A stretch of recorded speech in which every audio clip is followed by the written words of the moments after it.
오늘 말씀 시리즈 설교 세 번째 시간입니다. 내 마음의 보물 3119라는 제목으로 하나님의 말씀 전하도록 하겠습니다. 전에 한번 새벽에 소개해드린 적이 있는데요. 미국의 유명한 부자 가운데 포레스트 팬이라는 그러한 억만장자가 있습니다. 그는 전 세계를 돌아다니면서 상당한 양의 금괴와 금화와 보석 등을 찾아내서 그것을 수집하여서 자신이 경영하는 미술관에서 이 미술품과 골동품들을 중개해가지고 엄청난 돈을 벌어들여서 지금은 이제 억만장자로서 미국에서 유명한 사람 중에 한 명입니다. 그런데 그런 그가 어느 날 갑자기 신장암 판정을 받게 됩니다. 그가 그와 같은 진단을 받게 되었을 때 엄청나게 큰 충격에 사로잡히게 되고 자신이 그동안 모아왔었던 재산에 대한 무의미함을 느끼게 됩니다. 그리고 그는요, 자신이 평생 모았었던 그런 금괴와 보물들을 다른 일반 사람들과 공유하고자 하는 그런 아이들을 모색하게 됩니다. 그러다가 그가 2010년도에 자신의 일생의 삶을 다룬 그러한 자서전 책 한 권을 출판하게 되는데요. 이 책이 많은 사람들의 주목을 받게 됩니다. 그 이유는 무엇이냐면요. 그 책에 자신이 쓴 시 한 편 가운데 자신이 지금까지 모았었던 금과 그 금괴들이 모여있는 그 보물 상자를 미국 어딘가에다가 숨겨놓았다라는 그와 같은 글을 그 자신의 책에 있는 시에다 기록했기 때문입니다. 그리고 그 보물이 숨겨져 있는 곳이 어디 있는지 9가지 단서가 그 시 안에 담겨 있다는 것입니다. 자, 이 소식이 전해지면서 많은 사람들이 과연 이게 사실인가 아닌가 의구심을 품게 되었었는데요. 이 논쟁이 일어나자 이 포레스트 팬이 미국 MBC 투데이즈 쇼에 나가가지고 이것이 모든 것이 사실이라는 것을 검증받게 됩니다. 자, 이것이 사실로 밝혀지자 이 수많은 사람들이 가만히 있지 않고 엄청나게 많은 사람들이 이 단서를 추적하여서 미국 전 곳을 돌아다니기 시작합니다. 그 발표가 있었던 한 해만 해도 무려 3만 명이나 되는 사람들이 그곳을 찾아가게 되었다고 하는데요. 소위 보물 찾기 전문가들이요. 그렇다면 그 보물의 그 단서가 과연 어디를 지칭하는 것이냐? 한 목소리를 내는 곳이 어디냐면요.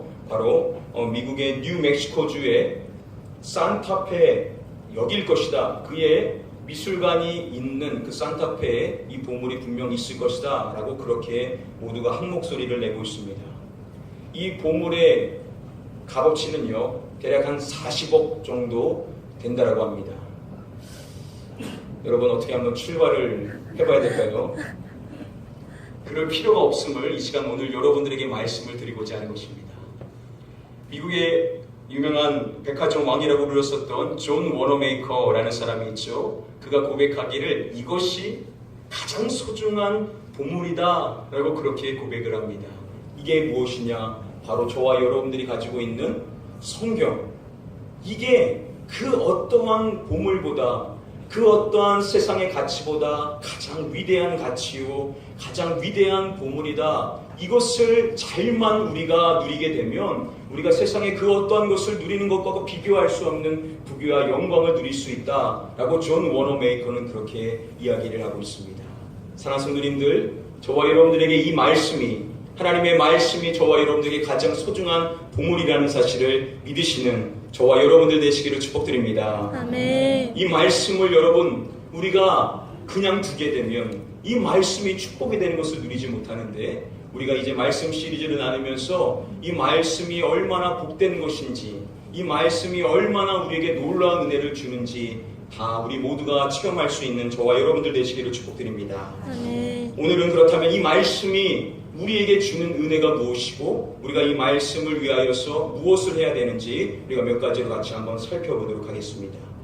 우리 먼저 다음에 본문의 말씀 9절의 말씀 같이 한번 읽어보도록 하겠습니다. 청년이 무엇으로 그의 행실을 깨끗하게 하리까 주의 말씀만 지킬 따름이니이다. 지금 시편의 저자가 하는 말이 뭐냐면요. 무엇으로 그의 행실을 깨끗하게 하리까 라고 이야기합니다. 이 시편의 저자가 관심을 갖고 있는 게 뭐냐? 질문하는 것이 무엇이냐? 무엇으로 우리의 행실을 거룩하게 하겠냐라고 이런 수사학적인 질문을 하는 것입니다. 근데 서두에 보시면은 청년이라고 말하는 것을 볼 수가 있습니다. 자, 그렇다고 한다면 이 말은 청년들에게만 해당이 되는 말씀일까요? 학자들은 그렇지 않다라고 말합니다. 여러분, 아무래도 인생의 시기 가운데 이 청년기가 자신의 힘으로써 뭔가를 이룰 수 있다라고 생각한 나머지 하나님 없이 인생을 살 수 있는 그런 유혹에 빠지기가 쉬운 시기가 이 청년의 시기죠. 사실 그것은 청년뿐만 아니라 모든 사람들이 그런 유혹에 빠질 수 있지만 아무래도 청년들이 다른 시기의 사람들보다는 더 그러한 유혹에 빠질 수 있기 때문에 이 시편의 저자는 이 청년을 대표로 세워서 이야기하는 것이다 라고 학자들은 설명합니다. 그러니까 이러한 말씀의 뉘앙스는 어떠한 것이냐면요, 인생의 삶이 마치 영원한 것처럼 여기며 제약에 빠져 쉽게 살 수 있는 그런 청년들까지도 하나님 앞에 거룩한 삶을 살 수 있도록 만들 수 있는 그것이 무엇이냐라는 뉘앙스로서 이와 같은 질문을 하고 있다라는 것입니다. 그것이 무엇이냐는 것이죠. 시편의 이 저자의 관심은 어떻게 하면 그러한 존재들도 하나님 앞에 거룩한 삶을 살 수 있느냐, 그 방법이 무엇이냐라고 질문을 하고 있다는 것입니다. 그래서 그가 자신에 대해서 고백할 때도 이렇게 이야기합니다. 내가 주께 범죄하지 아니하려 하여라고 이야기합니다. 자신의 삶의 관심이 뭐냐면 자신이 주님께 범죄하지 않는, 하나님 앞에 제약된 인생을 살지 않는, 즉 거룩한 삶을 사는 것에 대해서 시편의 저자는 관심을 갖고 있는 것임을 살펴볼 수가 있습니다. 그럼 어떻게 그렇게 삶을 살 수 있냐는 것이죠. 성경은 그 해답까지도 함께 주고 있는 것입니다. 뭐라고 이야기하냐면 주의 말씀만 지킬 따름이니이다 라고 이야기합니다. 주님의 그 말씀만 있으면 된다는 것입니다. 주님의 그 말씀만 있으면 제약에 빠져 인생을 살 수 있는 청년들조차도 하나님을 두려워하며 하나님 앞에 거룩한 삶을, 하나님 앞에 깨끗한 삶을 살 수 있다라고 그렇게 이야기를 해주고 있는 것입니다. 그래서 이 시편의 저자가 자신의 삶에 대해서 고백할 때도 이렇게 이야기하는 것입니다. 내가 주께 범죄하지 아니하려 하여 주의 말씀을 내 마음에 두었나이다 라고 그렇게 고백을 하고 있는 것입니다. 여기서 이 두었나이다 라고 이 번역이 된 히브리의 원어인 차판이라는 이 단어의 의미가 무엇인지 이 카리스 종합주석은요 이렇게 설명을 해줍니다. 여기서 의미하는 바는 소중하고 가치 있는 것이냐, 본시 기자의 마음속에 하나님의 말씀을 보물처럼 쌓아두었다는 것이다 라고 그렇게 설명을 해줍니다. 하나님의 말씀이 너무 소중하고 이 말씀을 너무 가치 있게 여겨서 이 말씀을 마음에 두는데 마치 그것을 보물인 것 마냥, 보물을 내 마음에 두는 것 마냥 그렇게 소중히 다루고 그것을 마음에 간직했다라고 성경은 이야기를 해주고 있는 것입니다. 여러분, 세상에서 가장 비싼 다이아몬드가 무엇인지 아십니까? 바로 이 다음에 컬리넌이라는 이름의 다이아몬드라고 하는데요. 그 가격이 대략 얼마로 추정이 되냐면요, 1650억 원으로 추정이 됩니다. 즐거운 상상 한번 해볼까요? 여러분, 저와 여러분들이 이 컬리넌 이거 갖고 있다라고 한번 생각을 해봅시다. 여러분, 이거 갖고 있으면 어떻게 보관하시겠습니까? 그냥 집에다가 그냥 던져놓고 보관을 하시겠습니까? 아니면은 금고를 사가지고 보관을 하시겠습니까? 당연히 금고, 평소에 한 번도 써보지 않은 금고 어떻게든 사서 그 안에다가 아주 소중히 보관해 놓지 않겠습니까? 그래서 메시지 성경을 보시면은요, 이것을 이렇게 이야기를 해줍니다. 내 마음의 금고에 주님의 약속들을 예치해 놓았으니 라고 이야기합니다. 하나님의 그 말씀이 너무 소중한 보물과도 같아서 자신의 그 마음의 금고에다가 그것을 예치해 놓았다라고 그렇게 고백을 하고 있는 것입니다. 그만큼 말씀의 깊이와 이 말씀의 복과 이 말씀의 소중함을 아는 사람은 그것을 다루는 마음의 자세 자체가 다르다라는 것을 성경은 이야기를 하고 있다는 것이죠. 여러분, 이것을 왜 우리의 마음에 둬야 되는 것인가? 왜 이것을 우리의 마음의 금고 안에다가 예치해 놓아야 되냐? 잠언의 말씀을 보시면요, 그것을 명확하게 알 수가 있습니다. 우리 같이 한번 다음에 잠언의 말씀 같이 한번 읽어보도록 하겠습니다. 무릇 지킬 만한 것 중에 더욱 내 마음을 지키라. 생명의 근원이 이에서 남이니라. 지혜자가 말하기를 모든 지킬 만한 것 중에 더욱 무엇을 지키라고요? 네? 마음을 지키라라고 이야기합니다. 그 이유를 밝혀주기를 그 마음이 생명의 근원이 되기 때문에, 생명의 근원이 이에서 나기 때문에 어떠한 것보다 너는 네 마음을 지키며 인생을 살아야 된다라고 그렇게 이야기를 해주고 있는 것입니다. 그러면 어떻게 그 마음을 지키냐는 것이죠. 시편의 이 잠언의 기자는요, 이미 이것을 설명해주고 이것을 이렇게 이야기를 해주는 것입니다. 앞에 말씀해 보시면은요, 그 방법을 이렇게 설명해 줍니다.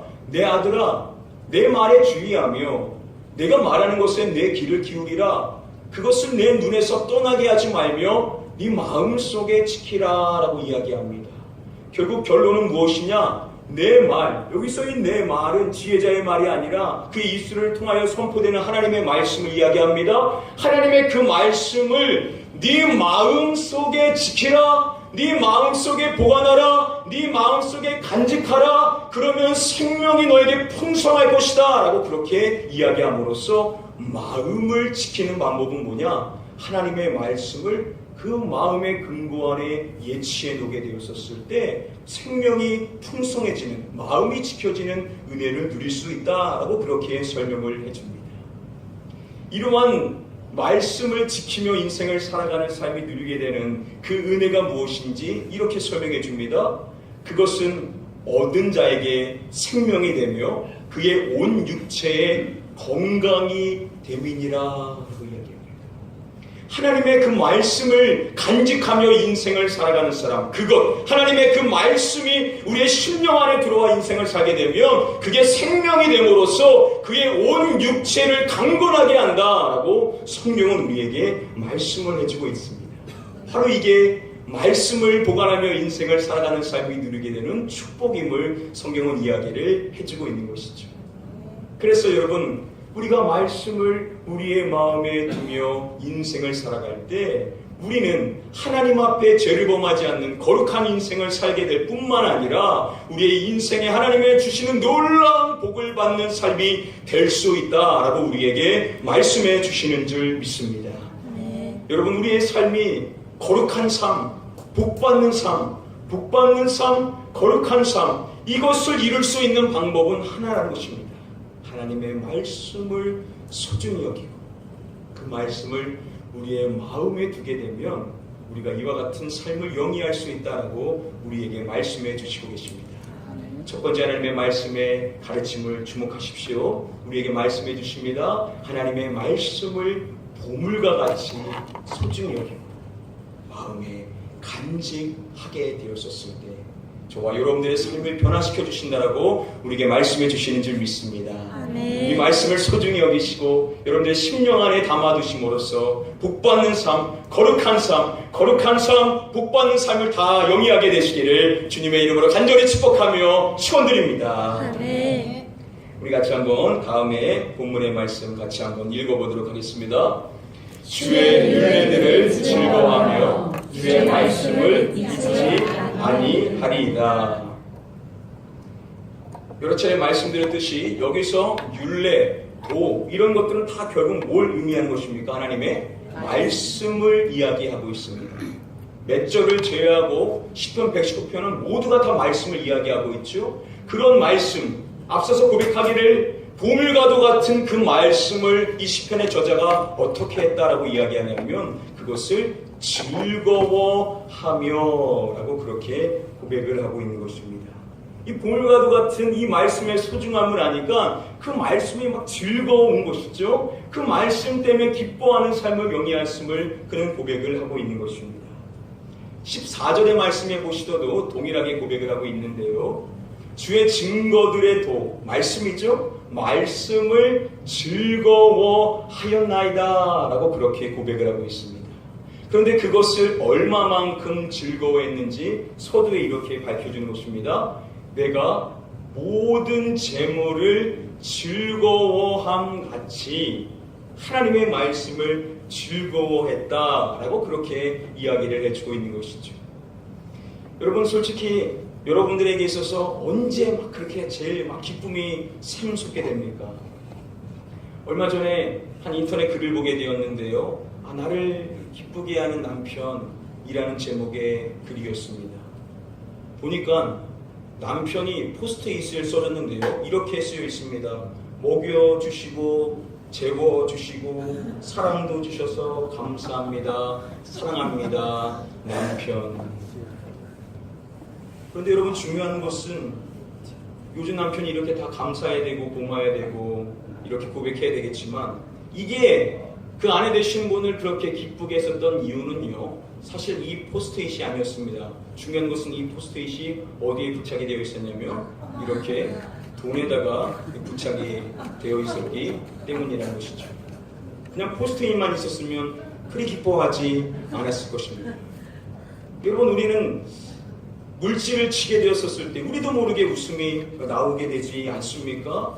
여러분, 그런데 지금 시편의 저자가 고백하기를 내가 모든 재물을 즐거워한 같이, 여기서 이 모든이라는 것은 엄청난 살 수 없는 그런 물질의 부유함을 이야기를 하고 있는 것입니다. 그런 재물의 엄청난 그 분량을 얻는 것과 같이 뭐를 즐거워했냐? 주의 증거들의 도를, 하나님의 그 말씀을 따라 인생을 살아가는 그 삶을 즐거워했다라고 이야기를 하는 것을 봤었을 때, 이 즐거움이라는 것은요, 보통 즐거움이 아니라는 것을 쉽게 짐작해 볼 수가 있는 것입니다.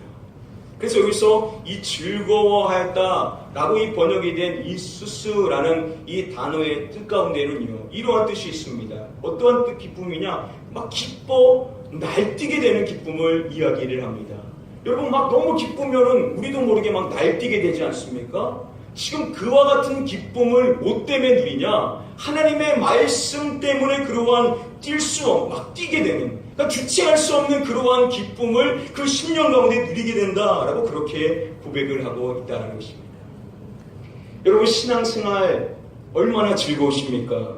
여러분, 얼마나 여러분들의 마음 가운데 주체할 수 없는 기쁨이 있으신지요? 여러분, 막 기도하러 나올 때, 주님 앞에 나올 때, 막 예배하러 나올 때 여러분들의 심령이 어떠한 마음으로 나오고 있느냐는 것이죠. 이러한 이야기가 있습니다. 소위 불교 골수 분자인 한 택시기사가 있었습니다. 뭐 당연히 말할 필요도 없이 교회에 대해서는 항상 안 좋게 이야기하고 안 좋은 그런 생각을 갖고 있죠. 그런데 그런 분이 전도를 한 번도 받지 않았는데 제 발로 교회를 가게 되었다고 합니다.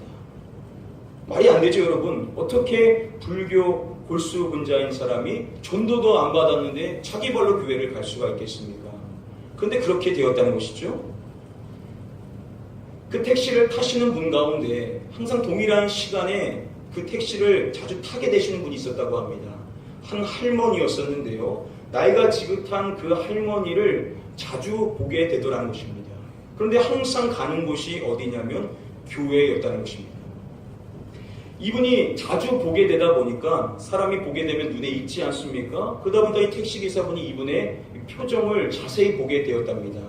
그런데 그 표정을 보는데 그 표정이 얼마나 행복해 보이는지, 세상을 다 가진 것과 같은 그러한 표정이더랍니다.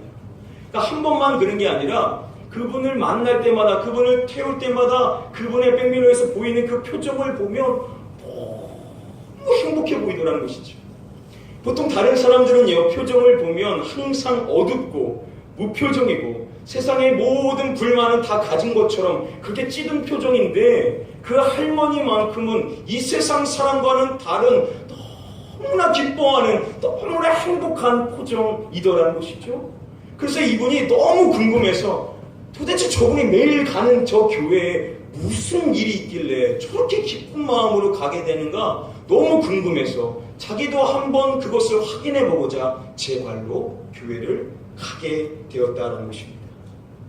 여러분, 기쁨이 있으면 전도하지 않아도 사람들이 우리의 주인이 되신 하나님이 주시는 그 기쁨을 보고 하나님의 전우를 향하여 나올 수가 있게 된다는 것입니다. 아멘. 저와 여러분들도 이러한 기쁨이 있어야 되지 않겠습니까? 하나님이 우리에게 믿는 자로서 우리를 구원하셨다고 한다면 세상이 줄 수 없는 참된 그 기쁨, 세상이 줄 수 없는 하나님만이 줄 수 있는 그 행복을 저와 여러분들도 누리는 자가 되어야만 될 줄 믿습니다. 아멘. 하나님이 우리에게 두 번째로 말씀해 주시는 가르침은 바로 이것입니다. 사랑하는 성도님들, 저와 여러분들이 지금까지도 신앙생활 잘했지만 우리가 무엇보다도 말씀 중심으로 신앙생활을 하게 되면 하나님께서 우리에게 지금까지는 누리지 못했었던 놀라운 기쁨을 주신다라고 우리에게 말씀해 주시는 줄 믿습니다. 아멘. 여러분, 다른 것도 중요하지만 최우선순위는 하나님의 말씀입니다. 이 말씀을 중시하시고 이 말씀을 보물과 같이 여기시고 이 말씀을 내 심령 안에 새기며 인생을 살게 되면 우리가 지금까지는 누리지 못했었던 엄청난 기쁨, 세상이 줄 수 없는 참된 그 은혜와 기쁨과 행복을 주신다는 사실을 믿으시는 저와 여러분들 되시기를 바랍니다. 아멘. 저는 가나안교회 모든 성도님들이 이런 행복한 성도님, 기쁨이 넘치는 성도님이 되게 될 줄 믿습니다. 아멘. 이를 위하여서 여러분 말씀을 소중히 여기시고 이 말씀을 여러분들의 심령 안에 날마다 담아 두시는 복된 삶 되시기를 주님의 이름으로 간절히 축복드립니다. 아멘. 저희 다음의 말씀 13절의 말씀 같이 한번 읽어보도록 하겠습니다. 주의 입의 모든 죄를 나의 입술로 선포하였으며. 주의 입의 모든 규례들, 결국 무엇이죠? 하나님의 말씀을 이야기합니다. 그런데 그 말씀을 어떻게 했다라고 이야기하냐면 나의 입술로 선포하였으며 라고 그렇게 설명을 해줍니다.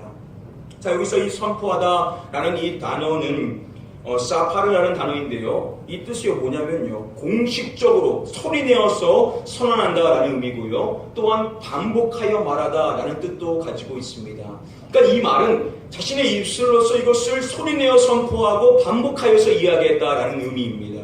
그래서 이것을 풀어서 현대어 성경은 이렇게 이야기합니다. 큰 소리로 외우고 또 외웁니다 라고 그렇게 설명을 해줍니다.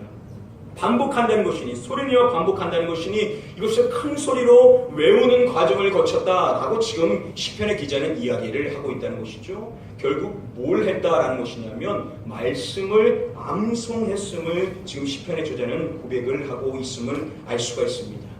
여러분, 하나님의 말씀은 우리가 머리로만 생각할 것이 아니라 무엇보다 우리 입술로 나와야 됩니다. 이 말씀은요, 우리의 머리에서 있어야 될 것으로 끝일 것이 아니라 이 말씀은 우리의 입술로 자꾸만 반복되어서 큰 소리를 내어서 반복하는 이 암송의 과정을 거쳐야만 한다는 것이죠.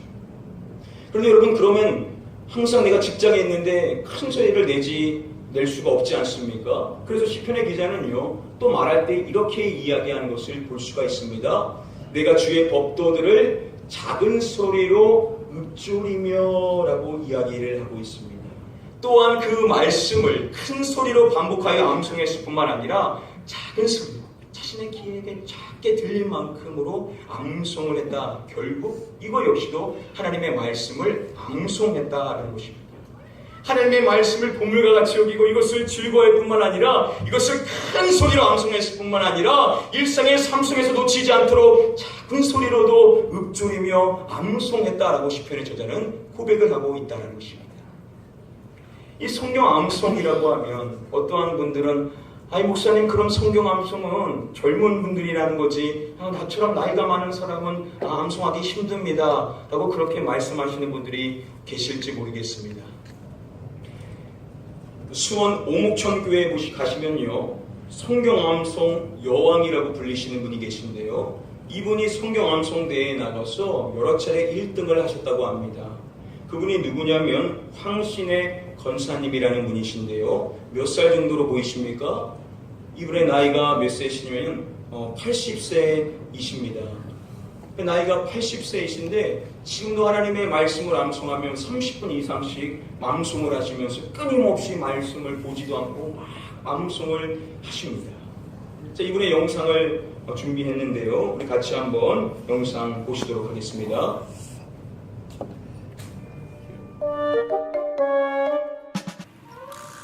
아, 저기 주인공인 황신의 권사님이 보이네요. 그런데 한 손에 쪽지를 들고 무언가 외우는 모습.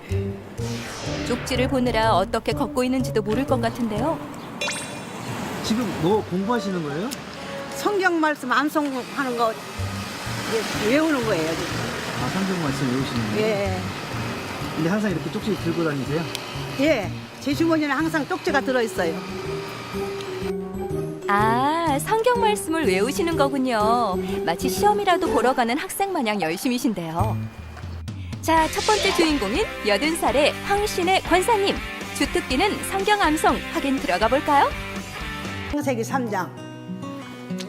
여호와 하나님이 지으신 들짐승 중에 뱀이 가장 간교하더라. 쉴 새 없이 성경 말씀을 암송하는 황 권사님. 한나무인지라 여자가 그 실과를 따먹고 자기와 함께 한 남편에게도 주매 그도 먹은지라. 노인대학 학생들도 성경책을 펴들고 함께 읽기 시작합니다. 치마를 하였더라. 그들이 날이 선을 할 때 하나님이 가라사대 나는 알파와 오메가라. 이제도 있고 전에도 있었고 장차 올 자여 전능한 자라 하시더라. 와, 박수갈채가 아깝지 않은 황신의 권사님. 정말 대단하시죠? 아우 너무 은혜스럽죠. 너무 부럽고 너무 감사했어요. 말씀을 이렇게 마음판에 새겨서 읽으시는 게 권사님을 보니까 저도 하고 싶은 생각이 나요. 첫째 설교 들을 때 교회에서 설교 들을 때 내가 아는 말씀, 내가 오늘 읽었던 말씀 그것이 나오면 귀가 번쩍 뜨고 말씀이 내 마음에 꽉꽉 와닿고 은혜가 돼요. 그리고 또 성경 몇 장 몇 절 보자고 할 때는 찾을 것도 없잖아. 내가 아는 거 나오면 그때 내가 얼른 성경 안 보고 그냥 지가 읽지요. 그렇게 하면은 여러 가지로 좋지요. 암송하면은. 권사님, 그렇게 성경 말씀 잘 외우시는 비법이 있으세요? 그것은 우리 집에 가면 있는데요. 우리 집에 가서 보여주고 가르쳐 드릴게요. 그래서 찾아간 권사님의 집. 거룩한 사명감을 갖고 구석구석 샅샅이 찾아보겠습니다. 도대체 어디 있을까요?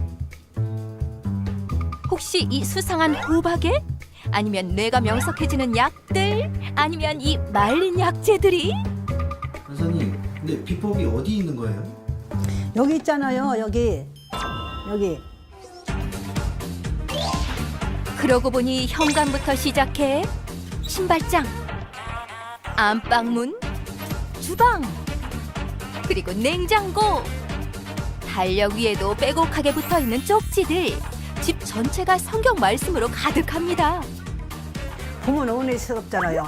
집에 와서 뭐 적막한 방에서 이렇게 성경 구절 써 있는 거 보면 그거 읽으면 은혜가 되고. 그럼 이 쪽지 붙이는 거는 몇 년 정도? 오래됐어요. 저는 그냥 예수 믿고서 이적지야 지금까지. 아이고 그전에 종이 없었어. 우리 클 때는 요새 길에 나돌아다니는 광고도 뒤에는 깨끗해. 아이고 그런 것이 옛날에 있었으면 내가 얼마나 좋았을까 싶어. 세면 포대 그거나 있으면은 그 가운데 쪽에는 세면이 안 묻어서 그거 털어서 오려서 하고 다니고, 무슨 종이 쪽지라도 글씨 없는 거면 이렇게 모아놨다가 이렇게 가위로 오려서 뒀다가 이런 거 하고 그랬지. 옛날에 종이 귀했어요. 수돗물 대회에서는 물에 대한 거 있고, 화장실 문에서는 물로 씻는 거에 대해서 있고, 거기에 적절한 걸로 그냥 붙여놨어요. 첫 번째 성경 암송 비법은 성경 말씀 쪽지였네요. 하여튼 읽으면 읽을수록 다 깨달아지니까 안 잊어버리려고 그동안 외웠던 걸 자꾸 반복을 해요. 그리고 또 성경 읽다가 좋은 구절이 있으면 또 외우려고 쪽지 써서 또 넣고 다니면서 길 가다가도 하고, 신호등 걸릴 때, 신호등 기다릴 때도 하고, 버스 타고 갈 때도 그냥 이렇게 묵상하다가 모르면 맥히면 또 쪽지를 꺼내서 읽어보고. 제 생활이 그거예요, 그냥. 자, 황 목사님이 고백을 이렇게 하십니다. 자신에 대해서 고백할 때 저는 초등학교밖에 졸업하지 못했지만 성경 암송을 통해 지혜도 얻고 또 건강도 얻었습니다. 또한 믿지 않는 남편은 교회에서 장로가 되어서 현재 함께 성경 암송을 하고 있습니다. 장로인 아들과 권사인 세 딸, 그리고 손자 손녀 모두 성경 암송에 힘쓰고 있습니다 라고 그렇게 고백을 하고 있습니다. 여러분 시편의 기자가 왜 그렇게 성경을 암송하려고 했었던 것일까요? 물론 그것이 기쁨이 되고 자신의 삶의 만족이 되었기도 하겠지만 무엇보다도 이 말씀을 암송하게 되었을 때 하나님이 주시는 은혜가 얼마나 큰지를, 그 축복이 얼마나 큰지를 그는 너무나도 잘 알고 있었기 때문이었을 것입니다.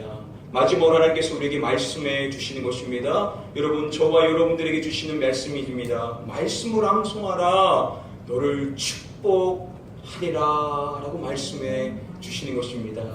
이 말씀대로 좀 순종하셔서 여러분 말씀 암송하시고 여러분들의 마음판에 이 말씀이 새겨짐으로써 하나님이 여러분들의 삶을 마음껏 축복하실 수 있게 되시기를 주님의 이름으로 간절히 축복드립니다. 말씀 간단히 정리해 드리겠습니다. 먼저 하나님께서 우리에게 첫 번째로 말씀해 주십니다. 하나님의 말씀을 무엇보다도 보물과 같이 소중히 여기고 우리의 마음에 간직해야 된다라고 말씀을 해 주십니다. 또한 두 번째로 우리에게 말씀해 주실 때 우리가 이러한 하나님의 이 말씀을 중시하여 이 말씀 중심의 신앙생활을 하게 되면 하나님께서 우리에게 놀라운 기쁨을 약속해 주시고 계시는 것입니다. 마지막 세 번째로 우리에게 말씀해 주십니다. 함송하라. 하나님의 말씀을 마음판에 새겨라. 그러면 내가 너를 축복할 것이다 라고 우리에게 말씀해 주시는 것입니다. 여러분, 지난 한 주에 말씀 암송을 잘 하셨습니까? 어떤 분들은 말씀을 마음판에 벌써 이미 새기셔서 언제든지 이 말씀이 나오시는 분들이 계실 줄 압니다. 한 주 동안 어떻게 암송하셨는지 짧게 영상을 같이 준비했습니다. 잠시 한번 보도록 하겠습니다.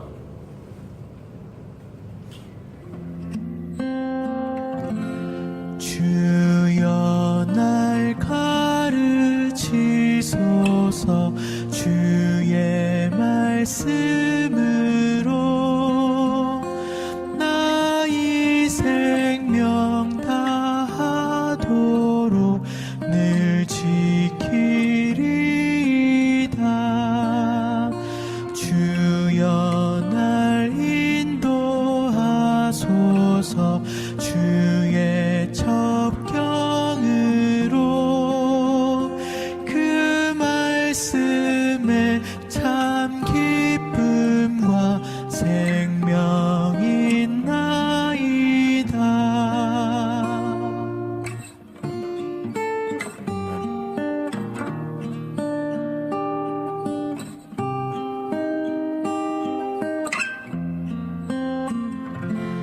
내 마음과 나의 눈을 돌이켜 주시사 그 탐욕과 허탄함을 버리게.